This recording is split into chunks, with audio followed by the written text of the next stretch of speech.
wananitafuta. Yeye alijibuje? Mama na ndugu zangu ni wale wanaolisikiliza neno la Mungu na kulitenda. Sasa watu wengi hapo huwa wanasema kwamba eti Yesu alimkataa mama Bikira Maria na ndugu zake. Wapi? Hiyo tafakari ya wapi? Ya wapi?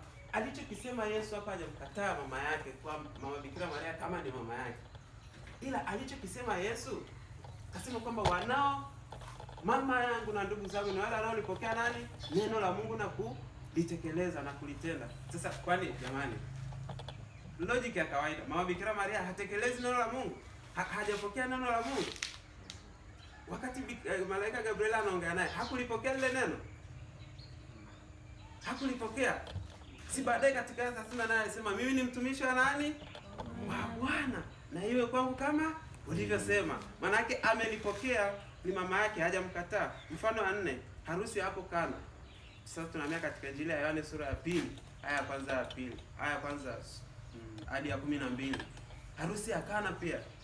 Hata ndugu Newton naye ameweka kitu kwenye ile dokumenti yake. Katika aya 5 amesisitiza sana akisema atakalowaambia fanyeni. Yesu mwenyewe akathibitisha kwamba yeye ni mama yake katika aya ya 4 akisema mama. Mama Bikira Maria alivyomwambia kwamba hawana divai. Hawana divai. Ni kama wewe unavyoweza kumwambia mwenzako, kuna rafiki yangu hana notes. Sasa Yesu akasema mama, saa yangu bado. Safi kabisa. Saa yangu bado haijawadia. Sasa utakataje kwamba huyu sio mama wa Mungu? Wakati anayeongea ni Yesu mwenyewe akisema mama, saa yangu bado haijawadia. Na tunaambiwa kwamba huu ulikuwa ni muujiza wa kwanza alipotenda pale. Sitaki kuendelea zaidi, kugeuza maji kuwa divai. Mfano wa 3. Mfano mwingine ni Injili ya Yohane sura ya 19:25 hadi 27. Mama akiwa chini ya msalaba pale wakati Yesu ameshateswa na Yohane na Maria Magdalena pia. Alisemaje? Edita, toa sauti. Mama, pokea mwanao. Na akamwambia mwana Yohane, pokea mama yako. Tumsifu Yesu Kristo. Hiyo ni address ya kawaida kabisa. Hivi unashindaje kuelewa hapo? Mwingine atakuchanganyaje kwamba huyo sio mama wa Mungu? Pengine hujawahi kusoma ile andiko. You should read this Bible. Unapaswa uisome uweze kuikumbuka. Ama kama hujaisoma lakini unakumbuka mara kwa mara inafundishwa, lakini ni muhimu pia kusoma mwenyewe. Katika aya ya Luka sura ya 2 ya 22 hadi 35, wimbo wa mzee Simeoni anatabiri vizuri. Baada ya kumuona Yesu ameletwa pia hekaluni. Kwa hiyo nafanya kwenye kwa mfano wale wanaoangalia movie. Unaweza kukuta movie kaanza hapa, baadaye akakuleta kwenye kipande kingine. Kwa hiyo ninawaleta katika pia habari ya mwanzoni kabisa kwa mzee Simeoni. Wakati Yesu amepelekwa hekaluni pale na mama Bikira Maria na mtakatifu Yosefu. Yote yanathibitisha. Katika pia nabii Ana binti Fanueli naye pia alitabiri hayo, alizungumza hayo vizuri. La aya nyingine ni katika sikukuu ya Pasaka. Kipindi kile Yesu akiwa mdogo. Yesu akiwa mdogo, Injili ya Luka pia sura ya 2:41 hadi 52 pale hekaluni. Wazazi wake wamemtafuta wakati ule ameenda kule Yerusalemu kwa ajili ya sikukuu ya Pasaka kama watu wengine desturi ilivyokuwa. Kwa akabaki hekaluni, Yesu Kristo akijadiliana nao.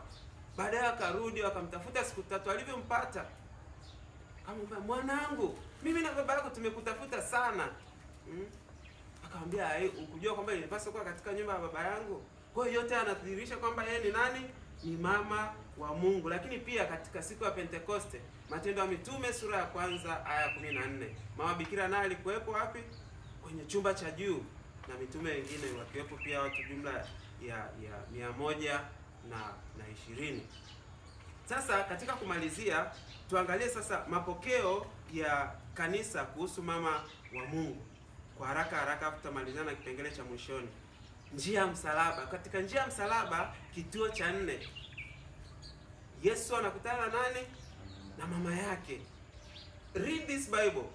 Mimi Biblia nimeisoma yote, sio kama najisifia, lakini nasema ili kukutia nguvu. Read this this Bible from the Genesis to Revelation, kuanzia mwanzo mpaka Ufunuo, hukuti mahali ambapo neno linasema kwamba Yesu alikutana na mama yake. Haipo. Lakini katika mapokeo ya kanisa ipo, kwamba Yesu alikutana na mama yake, kituo cha 4. Sasa tukijaribu kuangalia hii, kama tukitaka yote yaandikwe katika Biblia, Yohane Mtakatifu katika Injili sura ya 21 aya 25 anasema kwamba ikiwa vyote yale yote Yesu aliyofanya angeandikwa, ulimwengu mzima usingetosha kwa vitabu vyake, maana yake hayajaandikwa yote katika Biblia.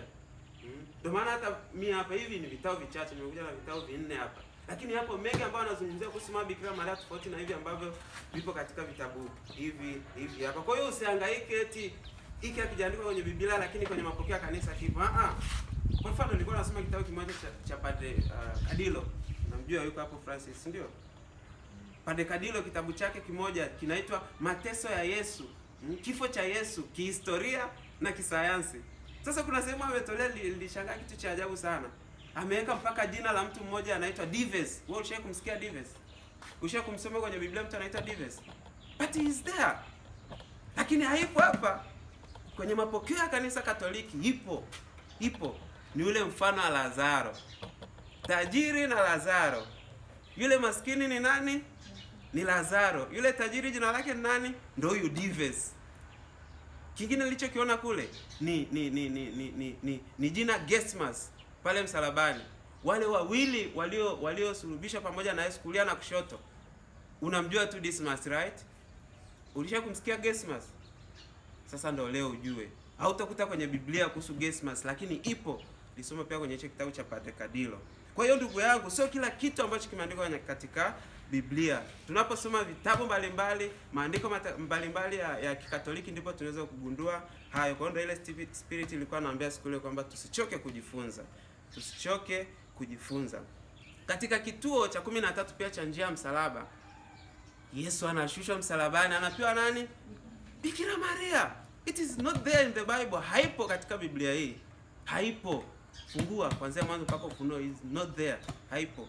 Utaikuta katika mamlaka ya mafundisho ya kanisa. Kuna pia title za Bikira Maria. Sasa tuje katika baadhi ya mafundisho ya kuhusu Bikira Maria. Title za Bikira Maria. Kwanza, yeye kama bikira, yeye kama mama wa Mungu, yeye mkingira dhambi ya asili, lakini pia aliyepalizwa mbinguni. Sasa hapa tukianza na mama wa Mungu. Yeye kama mama wa Mungu, kuna katika Vatican II, ushawahi kusikia Vatican II ambao mkutano wa kanisa ulifanyika mwaka 1962 mpaka 1965.